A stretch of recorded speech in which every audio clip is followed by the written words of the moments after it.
세상에서 가장 손해본 거래, 가장 손해본 장사가 무엇이겠습니까?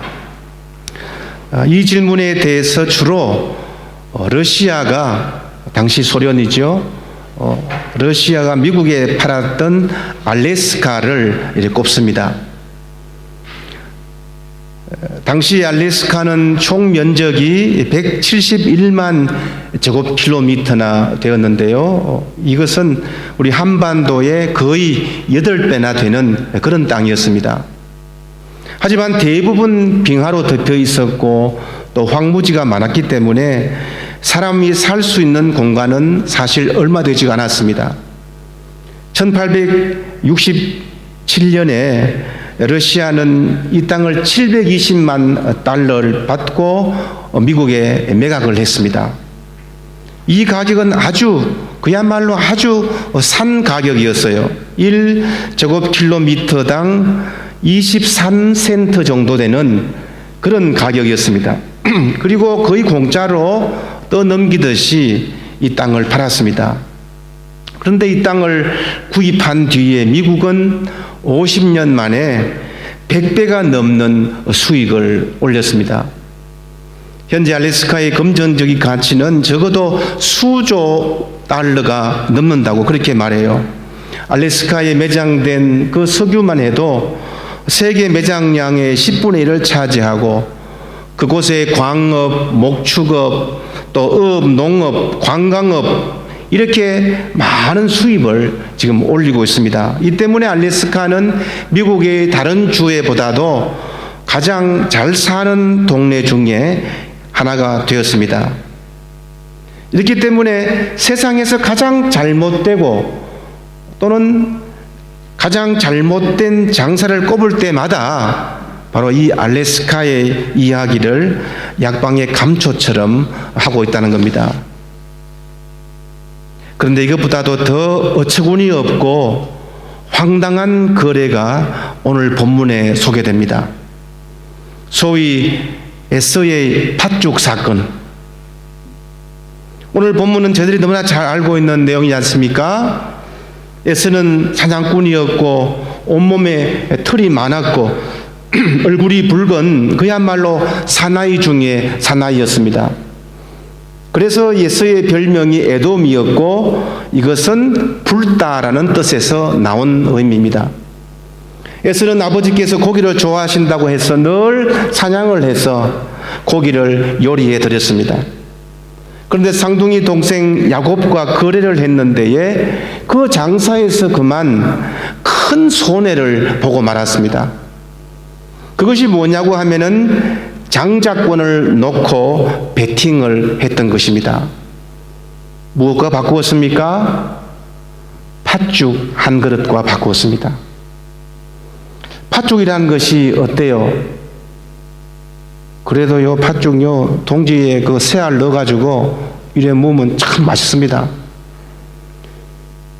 그런데 오늘 본문에서 이 팥죽의 이미지는 뭐냐 하면은 이 땅에서 자신의 목적을 위해서 손해보지 않고 살아가려고 하는 이 에서의 삶의 태도를 보여주는 상징적인 단어가 이 팥죽입니다. 팥죽 때문에 이 땅의 가치가 너무 몰두하게 되어서 이 땅의 가치에 너무 몰두하게 되어서 영적인 것에 눈이 멀었고 결국은 축복의 통로가 되지 못하게 되었던 것이죠. 땅의 가치에 정신이 없어서 더 중요한 영적인 가치를 잃어버린 그 잘못된 인간의 욕심을 드러내는 상징적인 언어가 바로 팥죽입니다. 사람들은 세상에서 우리 모두는 열심히 살아갑니다. 모든 사람들은 절대로 손해보는 일은 하지 않습니다. 사람들이 얼마나 약은지 몰라요. 절대로 손해보는 짓은 안 합니다. 사람들이 하는 3대 거짓말이 있다고 그러지요. 요즘 선거철인데요. 정치인들이 하는 거짓말 중에 가장 첫 번째가 뭐냐 하면은 국민의 요구와 국민의 뜻을 받들어서 교장 선생님이 하시는 거짓말은 아침 조회할 때마다 이제 마지막으로 장사분들의 거짓말은 또 무엇입니까? 이거 완전 손해보고 지금 파는 거예요. 이 손해봅니다. 그런데 사실은 손해보고 팔지는 않지요. 1원이라도 이익이 되니까 파는 것이죠. 그래서 사람들은 굉장히 예민해져 있습니다. 손해보는 장사를 하지 않으려고 한다는 것입니다. 이런 삶의 태도가 우리에게 아주 매우 깊숙하게 들어와 있어요. 물건 하나를 구입할 때에서부터, 우리 애들 학원비 책정하는 것에서부터 과연 이것이 나에게 이익이 되는가, 나에게 손해가 되는가 고민하면서 결정하고 살아갑니다. 그런 인생을 한마디로 표현하는 상징적인 것이 바로 팥죽입니다.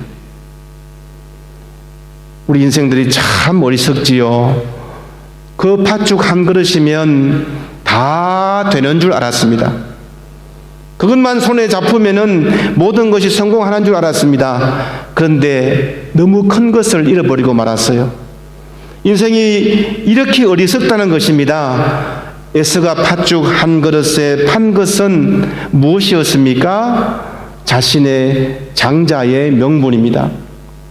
장자권은 이스라엘 사회에서 매우 중요한 것이었고, 아버지를 대신해서 가문의 대를 잇고 가정을 대표하기도 하고, 또 아버지의 재산을 두 배로 이렇게 받을 수 있는 사람이었어요. 이런 물질적인 것보다도 더 중요한 것이 바로 영적인 축복입니다. 장자의 권리가 바로 제사장이고 하나님과의 사이의 중보자이고, 그리고 또한 축복의 통로요, 이런 특권을 가진 자였다는 것입니다. 특히 에서의 장자권은 어떤 것입니까? 믿음의 조상 할아버지 아브라함으로부터 내려오는 그 복의 축복이고 그 복의 언약이었습니다. 따라서 장자의 권리는 출생의 권리가 아니라 믿음의 권리였던 것이죠. 그런데 이 귀한 권리를 너무 쉽게 포기합니다. 무엇과 바꾸었다고요? 팥죽 한 그릇. 꽃등심이면 몰라. 팥죽 한 그릇. 믿음의 권리를 이렇게 어떻게 포기했느냐 하면 참 그저 일상적인 삶에서 포기한 겁니다. 일상적인 삶입니다. 에스가 하루는 똑같이 사냥을 하러 나갔다가 열심히 하고 오니까 너무 허기가 진 거예요. 그래서 배가 고파서 허기 져서 집으로 돌아왔습니다. 마침 동생이 숲을 끌고 있었습니다. 그래서 좀 달라고 부탁했고, 이때 약삭 빠른 동생이 그냥 주지 않고 형하고 이제 흥정을 하게 되죠. 장자권을 팔면은 팥죽을 주겠다. 너무 배가 고팠기 때문에 장자권보다는 팥죽이 눈에 먼저 들어왔습니다. 배고픔 때문에 자신의 가장 중요한 가치를 내놓고 이제 흥정을 하기 시작합니다. 그 가치에 대해서는 전혀 설모없이 생각해요. 32절 말씀인데요. 에스가 이르되 내가 죽게 되었으니 이 장자의 명분이 내게 무엇이 유익하리요? 인생의 배고픔, 인생의 허기를 참지 못했습니다. 에스는 사냥꾼이기 때문에 수많은 짐승들을 죽였고 그 피를 보았고, 그리고 생명의 허망함을 알았을 거예요. 그 동물을 보면서 우리 인생도 이런 것이구나, 우리 인간 역시 허무하게 쓰러지는 존재구나를 알았습니다. 삶이 별거 아니구나, 우리 인생이 다 이런 것이구나. 이사야 선지자의 말씀대로 우리 인생의 아름다움이 들의 꽃과 같고 우리 인생이 사라지는 안개와 같구나, 이것을 누구보다도 실감하면서 생활했을 거예요. 그런데 어땠습니까? 이 장자권이 나에게 무엇이 유익한가? 당장 눈에 보이는 이익만 고집합니다. 눈에 보이는 만족만 고집합니다.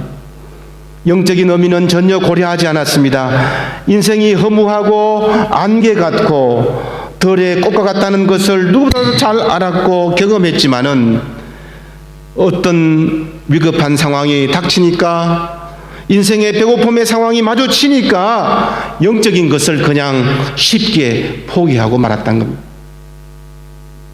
야곱을 보세요. 어떤 사람들은 야곱이 속이는 사람이고 사기꾼 기질같이 있어가지고 약간 부정적으로 그를 바라보기도 합니다.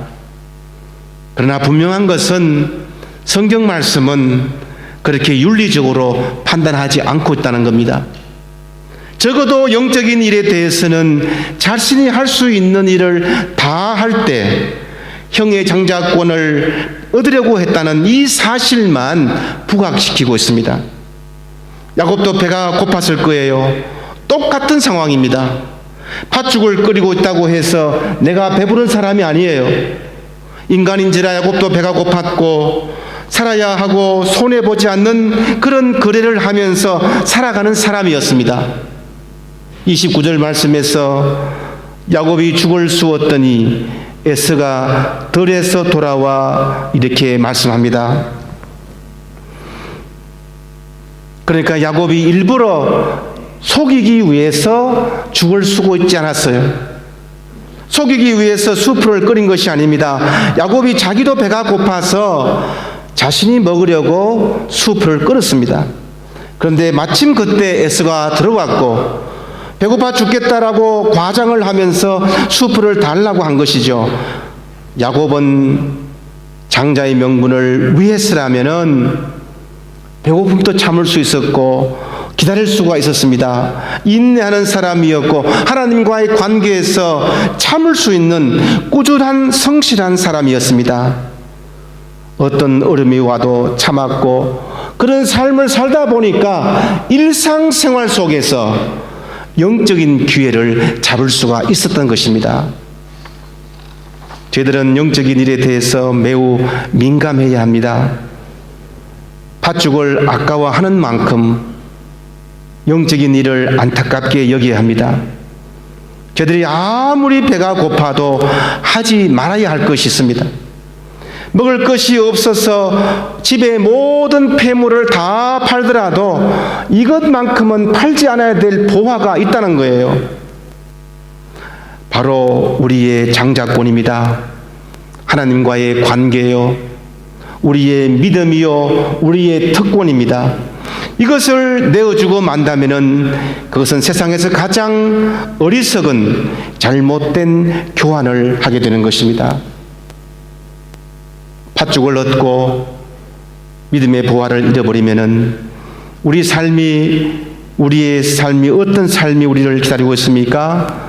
본문의 마지막 34절 말씀을 한번 보시기 바랍니다.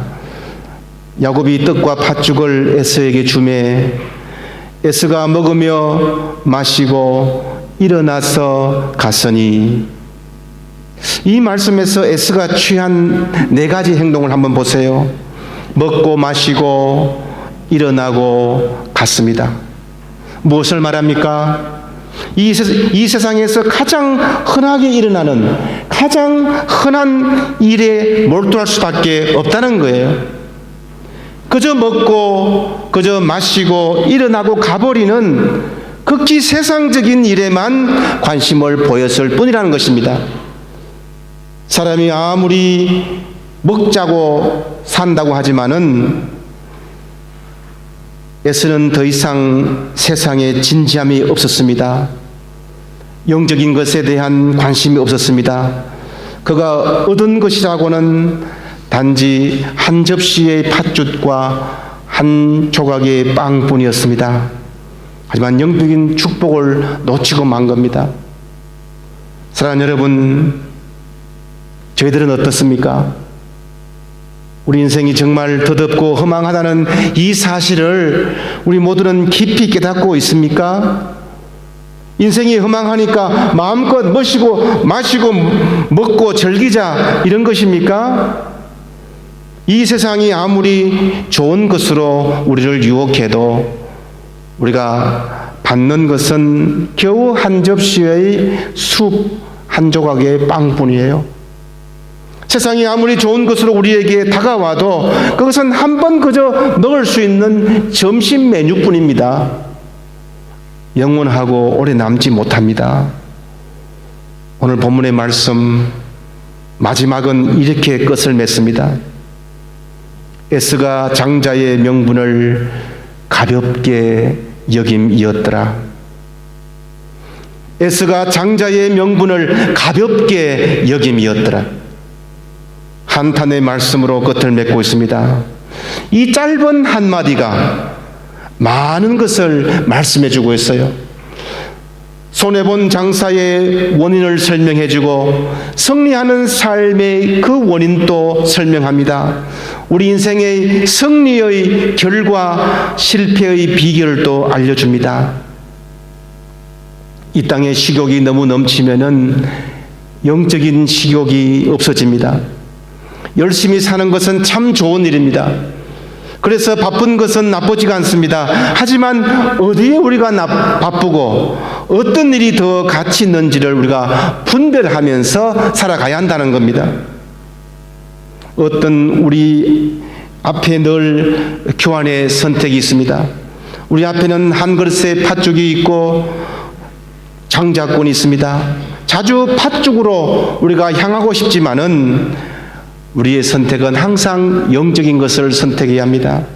더 가치 있는 일에, 더 영적인 일에 집중을 해야 합니다. 인생을 살다 보면 배고픈 일이 한두 번이 아니지 않습니까? 허기 질 때가 한두 번이 아닙니다. 환난의 허기, 위험의 허기, 가난의 허기, 실망의 허기, 고난의 허기, 시험거리의 허기, 물질의 허기, 무엇이든 우리가 배고픔을 만날 때에도 팥죽과 바꾸어서는 안 됩니다. 나머지는 다 버려도 좋아요. 다 이럴 때까지 믿음만큼 우리가 끝까지 붙잡고 나가야 한다는 것이에요. 이것을 팔아먹는 날에는 아무것도 아닌 허무한 인생이 되고 마는 것입니다. 아무리 배가 고파도 종자 씨는 먹지 않는 법입니다. 아무리 가난해도 종자 씨는 남겨두어야 합니다. 왜 그럴까요? 종자를 잘 간수해야 이듬해 농사를 지을 수 있기 때문입니다. 그래서 그 종자는 생명이에요. 그리고 그 종자가 희망입니다. 세상은 늘 우리에게 떡과 팥죽을 주면서 유혹합니다. 하지만 그것은 영원한 생명이 못 됩니다. 그것이 눈에 멀어서는 안 됩니다. 세상 일은 먹고 마시고 일어나고 돌아다니는 것뿐이에요. 한 번 먹으면요 또 먹고 싶고, 한 번 마시면 또 마시고 싶은 것이 이 땅의 삶이에요. 그저 먹자 마시자 가자 놀자 뿐입니다. 많이 먹은 것 같지만은 늘 허전하고 공허합니다. 먹어도 배부르지가 않아요.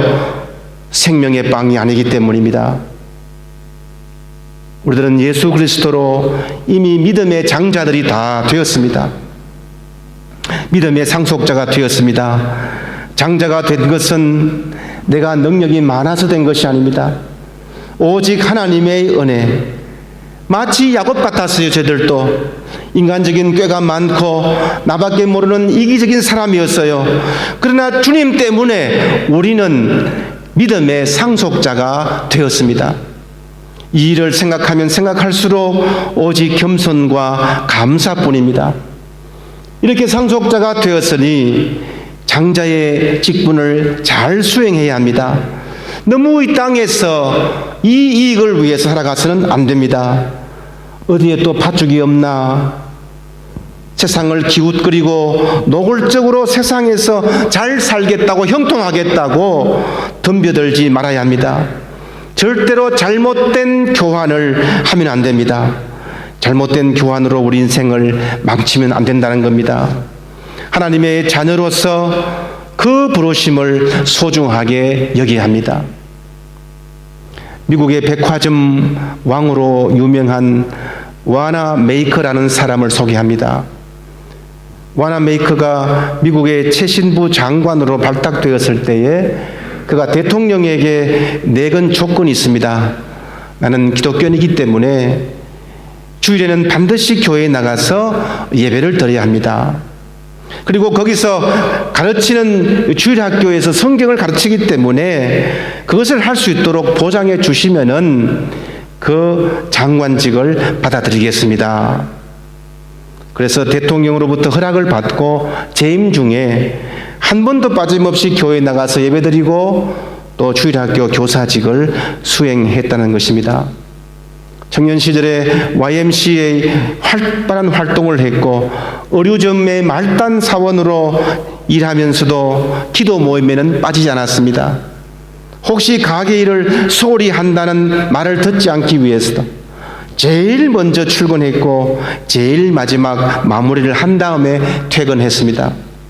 주일은 교회에서 교사로 헌신하는 일로 일주일 내내 일과 교회 봉사가 자신의 삶의 전부였습니다.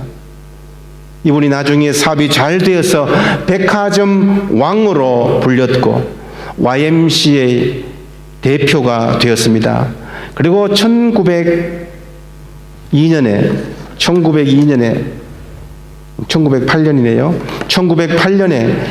워너메이커의 도움으로 한국에도 YMCA 건물을 그렇게 짓게 되었습니다. 많은 사람들은 그를 탁월한 판단력과 경영 능력을 가진 사람, 그래서 최신부 장관으로 기억하고 성공한 사업가, 백화점의 왕으로 기억하고 있습니다. 하지만 그는 이렇게 고백합니다. 나에게 장관은 부업이요 주일학교 교사가 본업입니다. 사랑하는 여러분, 여러분의 본업은 무엇입니까? 믿음이라고 하는 것은 하나님께서 받은 장자권을 자기의 삶에서 실천하는 것입니다. 부업을 가지고 본업으로 생각하면 안 됩니다. 우리의 장자권은 참으로 귀중한 것이고 우리 인생의 최고의 기쁨이고 그리고 최고의 가치입니다. 우리들에게 팥죽 한 그릇의 유혹은 늘 있습니다. 우리 직장에도 있고 우리 사회도 있고 우리가 나아가는 모든 길에 있습니다. 그럴 때마다 우리를 장자로 불러주신 하나님의 은혜를 생각하시고 부족한 저희들을 장자로 만들기 위해서 십자가를 지신 그 예수님을 생각하시고 힘들고 지친 우리의 삶에 항상 옆에서 중보자가 되시고 위로하시는 성령님을 의지하는 우리 모두가 되시기 바랍니다. 인생의 어떠한 허기와 배고픈 일을 만나도 어리석고 잘못된 교환을 하지 않겠다고 결단하시는 우리 모두에게 하나님의 크신 은혜가 풍성하게 넘치기를 주님의 이름으로 축원합니다. 아멘. 기도하겠습니다. 사랑이 많으신 하나님 아버지, 오늘 또 말씀으로 깨닫게 하시고 결단케 하시니 감사함을 드리옵나이다. 우리가 어떻게 예수 믿고 믿음 안에서 살아가고 있는지, 이것이 얼마나 귀한 것인지를 깨닫게 하시니 감사함을 드리옵나이다. 때로는 우리 앞에 있는 한 그릇의 팥죽, 한 조각의 빵을 이것만 눈에 보이고 이것을 위해서 쫓아가는 인생이 되기 쉬운데, 그보다도 더 기쁨과 가치가 있는 영적인 것에, 믿음의 장자의 권리를 얻는 것에 더 열심으로 충성하며 헌신하며 섬기는 우리의 삶이 되게 하실 때에 주께서 우리를 보시고 더 많은 것으로, 더 풍성한 것으로 채워 응답하여 주시옵소서. 감사드리며 예수님의 이름으로 기도드리옵나이다. 아멘.